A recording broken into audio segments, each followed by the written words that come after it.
Hello and welcome back to the TV studio here at UEG Week 2022. My name is Jonathan McRae. This is the second of our Digging Deeper sessions where we look at where the GI community intersects with society. And in today's session, we're going to focus on forced immigration and the influences that has on our ability and the quality of medical care that we can give. Please welcome our faculty. They are Chair of the UEG Scientific Committee, Professor Yulia Mayol, Dr. Tatiana Komenko, a plastic and reconstruction surgeon from Vienna, and Yuri Kehur, a medical student from the UK studying in Munich. You're very welcome today. It is important that the UEG covers all aspects of the medical field and anything that relates to giving care, and I'm delighted to be having this panel. I think it's a fantastic new innovative format to address some of the things that are happening right in front of us. And unfortunately, this is a very timely topic. So, Yulia, perhaps you might tell us, as chair of the scientific committee, why did you choose to have this discussion here today? Well, I mean, you know that we started planning the program for this week back in March 2021. So you come together after the pandemic, it's the first time you start discussing, and then you recognize that with all the political changes in the world, there are the refugee camps in Greece, there are people drowning in the Mediterranean, forced immigration has become a real problem for Europe.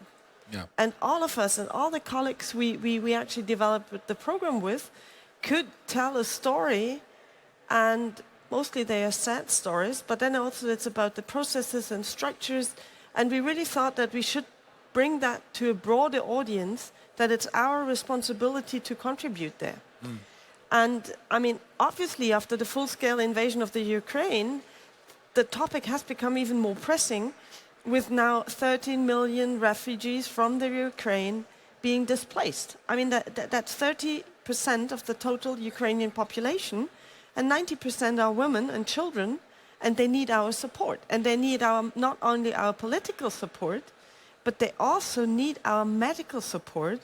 And there are increasing problems of sexual exploitation, of gender-based violence, all problems we have to deal with in our daily practice. And I mean, discussing this situation, we recognize that there are a number of medical problems like late-stage cancer patient, turning up at your doorstep just with their paraffin section selling, can you treat me? Or there's somebody who's severely ill with COVID on your ITU, doesn't speak a word, is displaced, and you have to take care of him. That is a social hardship and an emotional hardship we need to be prepared for, and we also need to prepare our colleagues. Yeah.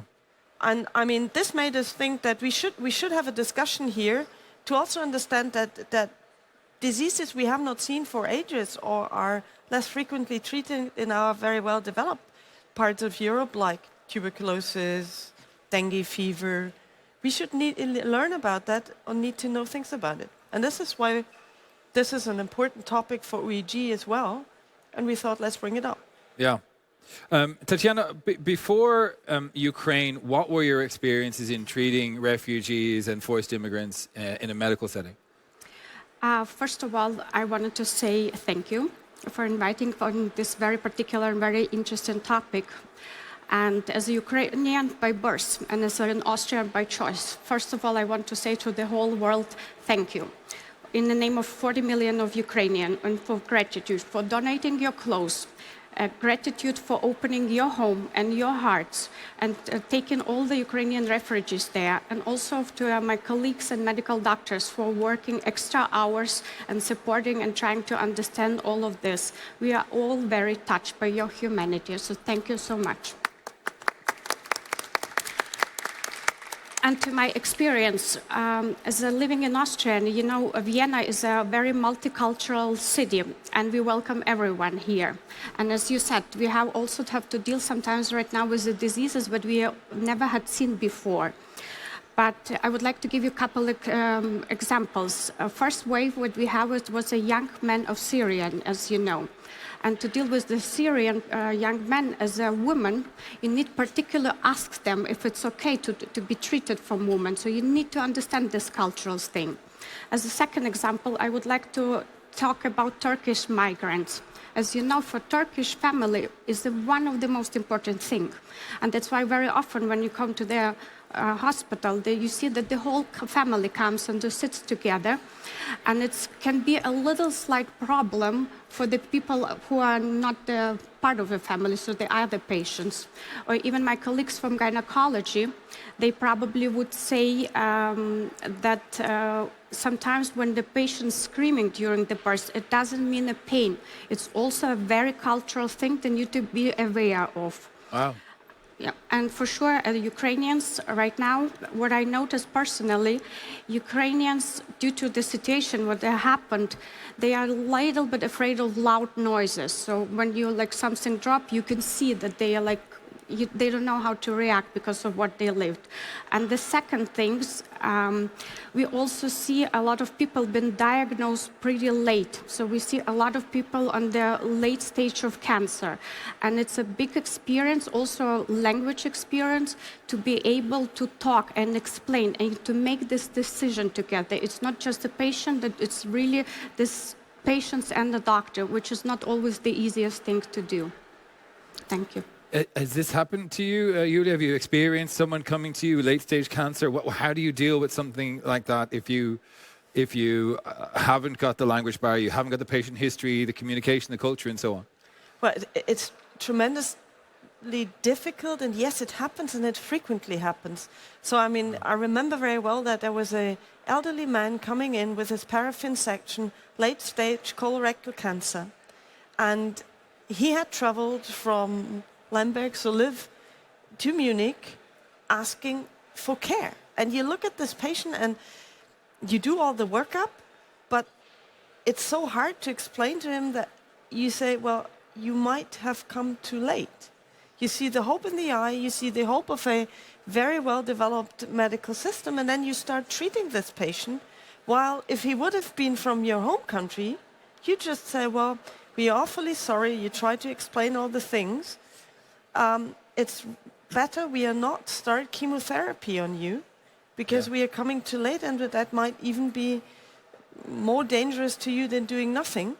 But if you don't have a way to communicate and explain, and the last thing as a medical doctor you want to give the impression is that you are not providing care, it's an emotional stress. It's tremendous. We'd like to hear from you watching at home or from your surgeries, your clinics, wherever you are. Please send your questions and experiences in to our Q&A panel. We'd love to hear from you. Yuri, as a medical student, in your experience, what should medical schools be teaching you when it comes to dealing with forced immigrants? Well, that's a good question. I think maybe the most expected answer would be cultural differences, as we discussed it before. So, and maybe not only to teach the essence of cultural differences, but also just to teach to be aware of them, just to keep them in mind, to be open for them, just to maybe it's pretty hard to learn all of them, of course, because we're all human, but it's just important to be prepared that they exist, that people are not the same, that you may have to adapt to the circumstances there. Yeah, just to be, just to expect them. I think one of the most important things is also just to be patient with the patients, and also just to be empathic. Of course, our morning today was with Tatiana was just horrible. As you may know, Russia launched today already 83 rockets on different cities. So my family is now hiding from the rockets, and of course it affects me, it affects Tatiana today, and it affects everybody, even if we are not in Ukraine right now. Yeah. So I think just to be empathic would be a good lesson. Yeah. Tatiana, how did the invasion of Ukraine change your work life? The war changed it profoundly. First of all, this is enormous feeling of guilt. And that's what you just said, because you were trying to help as much as you can't, and that's why you were sometimes even over-treating patients. You were trying your best to do, and like as you said before, you do your things even you know it's not more effective or important. Second of all, not even wanted, I found a new job where I was 24/7 on the phone and talking to military hospitals in Ukraine and trying to find medication, antibiotics, some vac system, or some things to construct the bones or anything like this, because this is a part where I understand. This is what I deal. I had a lot of colleagues driving there and bringing all those things. And also, I had learned an experience that I would never learn in my life right now. I never knew that the normal human medicine and the medicine during the war, it's completely different. There is bandages I had never heard before, but they can help, and they save lives. You put some bandage on the lung, and the person can still live. And I called my colleagues in thorax surgery, and it's like, no, you cannot buy it like in a normal way. And thanks God, there is a possibility was to find it and to send it. And so, for me, it was enormous knowledge. Sadly, in this kind of way, but it was a great knowledge too. Is it difficult to separate the reason for the work you're doing from the work when you're getting involved in working in patients, when you're trying to help as best as you can? Is it difficult to shut off? Sometimes, yes, and I think it's not just because I'm Ukrainian by birth, but I could see in my nurses, they were looking for, every possibility. If we had a young woman and it would say melanoma, we will do our best to operate her in 5 seconds, even if we have a waiting list and everything. And everybody would give bandages and we'll this, and we will stay extra hours just for help, because as I said, everybody was in shock, and still is, unfortunately, but yeah. Yulia, how did your work change when the invasion began and since? Has it had a big effect on practices, or what sort of involvement have you had? Well, I mean, you start to analyze how you could provide care and where our system works well and where it just doesn't work. It's luckily for everybody who enters the German border, if there's an emergency, care will be provided regardless of insurance status or anything. You just walk in there. But that's emergency care. And many of those refugees or forced immigrants coming to Germany are suffering from chronic illnesses. Yeah. They don't need treatment in hospitals, or they need treatment after they have been discharged from there. And this is where the insurance companies tell you, well, that's not an urgent problem. They are able to travel back home. The situation is not covered.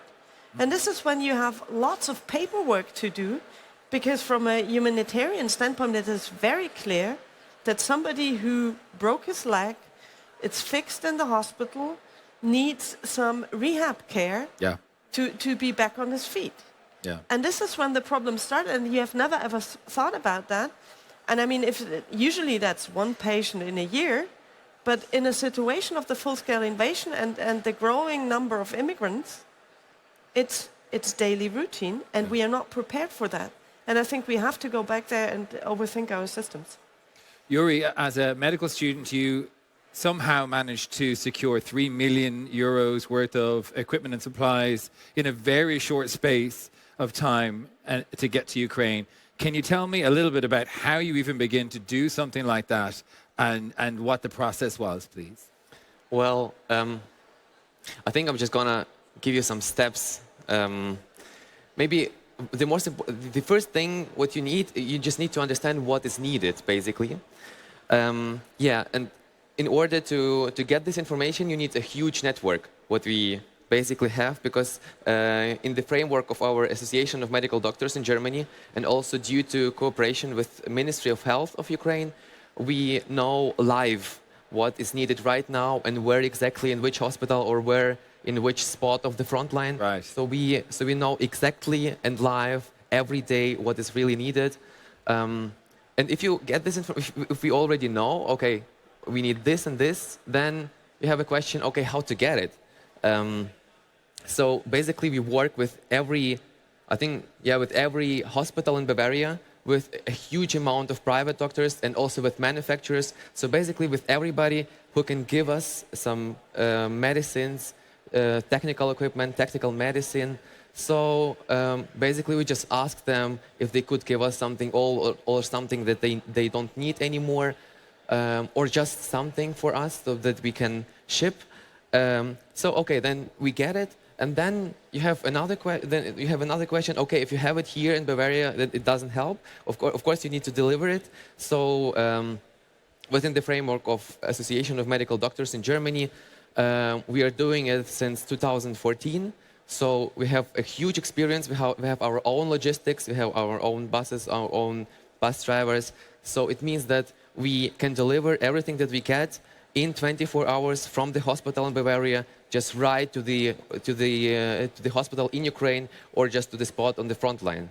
So, of course, that's a lot of work. That's a huge amount of work, and of course, it's also a little bit hard to study medicine and do it at the same time. Yeah. But there are people that really need it in my country, so we're trying to help.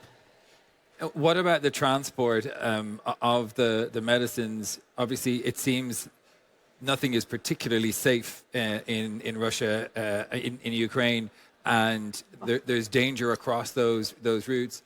Were you concerned at any stage about the security of those supplies reaching their destination?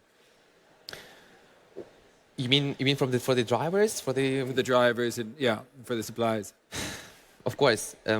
We cannot just exclude the fact that we have war in our country. Of course, as I told today is a huge. We had 3 waves of rocket attacks. So of course, the drivers are in danger.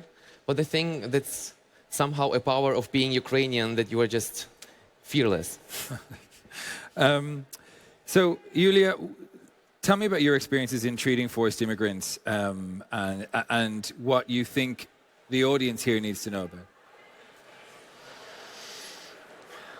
Well, I mean, as Yuri just mentioned, I think we need to understand the cultural clash.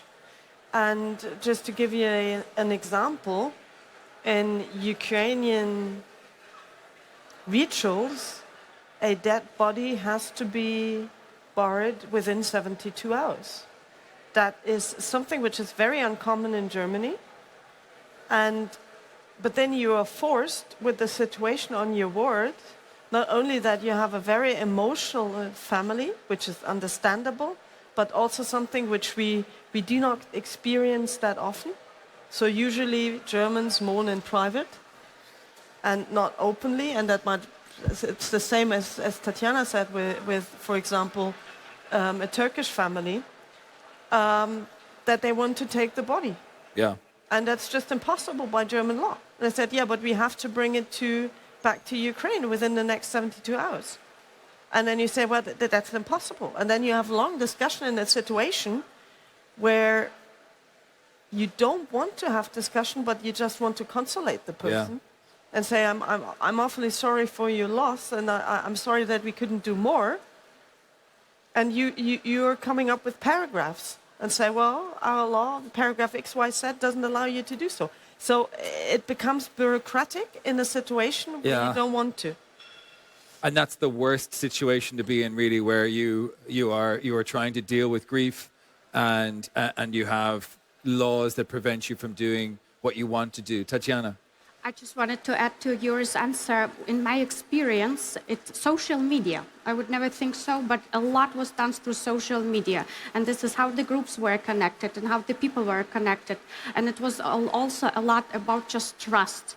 So especially in Vienna, we had in a church where everybody started to bring everything to a church. And people were like, what's your name? And I'm like, Tatiana is like, I like you. And they donated the money and so on. And it's so simple as that. So I have people donating from Switzerland, from Canada, from London. And really, and it just because they like you. And this was enormously unbelievably touchable, but it's true. And it's just because of social media, because that's why how they knew me. Yeah, connecting with people is difficult, but if you can, if you're on social media, you can connect with your audience in a way that you may not be able to do. Exactly. And because I think lots of people want to help. I think most Yep. people have been watching this horror show unfold and really can't believe their eyes. You know, one of the sad truths is that winter is on its way. So what is most needed in Ukraine today, Yuri, and what can people do? I think that's a big question because I'm not sure if I'm gonna give you just a long list. Maybe a short one. Of course, from the medical perspective, we need medicines. I would say the most important things would be the antibiotics, pain relievers, tranexamic acid. Yeah, and the winter is coming, so it means that we need just common cold drugs. Also, we are specialized on the medical technical equipment, so it means we really need X-ray, C-arm X-ray devices, ultrasound devices, everything you need for the surgery, surgical tables, surgical lights, anesthetic machines, ventilators, so on. And I would say also just basic things that soldiers are going to need, that defenders are going to need, just to keep them warm. So it means warmers, thermal underwear, I would say warm uniforms, warm sleeping bags. So just everything, because it's going to be cold outside, and yeah, we need to keep them warm. Tatiana? Not just the soldiers, I want to say also just a normal human being. People lost their homes and people have no places to sleep. Even it's been sent a lot and people built a lot. And I just want to say, I really hope that the same amount of help and support that we've seen at the beginning, that it will continue. And right now, and as you heard about, unfortunately, what happened today, please just remember that Ukrainians right now are fighting for its existence at this time. Yeah, there are conversations going on in my country about the number of immigrants coming in and how we can deal with them. We have a housing crisis in Ireland, but I think you can't compare a housing crisis to a humanitarian crisis. And I think you know it's important to reframe these discussions in the fact that we're talking about a country that is under full-scale invasion. What do you think, Yulia? People here, clinicians and researchers, what can they do in their networks to help? Well, I think first thing, and this is what I really want to let anybody in this room, in this hall, know, that is in the back of this hall, you find a booth where you can donate for Ukrainian. And what you get is, because UEG really wants to contribute, is T-shirts. And you can proudly wear those T-shirts. I picked one for a blue one because of the Ukrainian flag. Please go there and just start donating. Because if you think we are 10,592 registered participants, if we only give 10 euros each, and I'm sure nobody in this room will recognize that he has just spent 10 euros, then we can make a difference. And I think we are here to make a difference, and we are not only here to talk about what might be nice and making up lists, but we would really like to give Tatiana and Yuri the possibility to continue to help their country. And that's only possible with your help. And in my experience, I mean, I've also written down clothes, tents, sleeping bags, camping stoves, long-lasting food, the WHO list of indispensable drugs and whatsoever. But basically what probably helps most is money. And I think Europe has enough money to support Ukraine in this very difficult situation. And especially we doctors do have enough resources to really make a difference. Yuri? Yeah, if I may, thank you for mentioning it. I think, as you may know, Ukrainians are also donating a lot, and just millions of euros. And what is interesting that I would say 60, I'm not sure if 60 or 70% of every of the donations are under €1. So basically, the thing is that you just start to donate, and if not one person, but 10 people, for example, donate, then it's just a huge difference. Yeah. So just start to donate. Don't worry if you can donate a lot. Just donate regularly. It's gonna help. It's gonna make a huge difference. And also for doctors here, for doctors who are watching us, just contact people in your clinic where you are working, or just try to find something in the warehouses of your clinic. Contact us. Yeah, and we're gonna deliver it in 24 hours. So please help us. Thanks, Yuri. Final words, Tatiana? I hope we'll soon wake up. I hope tomorrow we will wake up and we'll know that this is over. This is my only wish. Every single day I pray for it. Well, Tatiana, Yuri, and Yulia, thank you so much to our faculty. Please donate if you can. The UEG booth is behind you, where you can donate any amount and as much as you can afford. That's it for this Digging Deeper session. If you missed this or other sessions, you can access them all on the platform until November 17th. Our final Digging Deeper session is tomorrow from 12 to 12:30, where we'll be asking, should the decision to deliver treatment be purely economically driven? A fascinating discussion. Do join us for that. Have a great rest of the day, and we'll see you soon back here in the TV studio. Goodbye and good luck.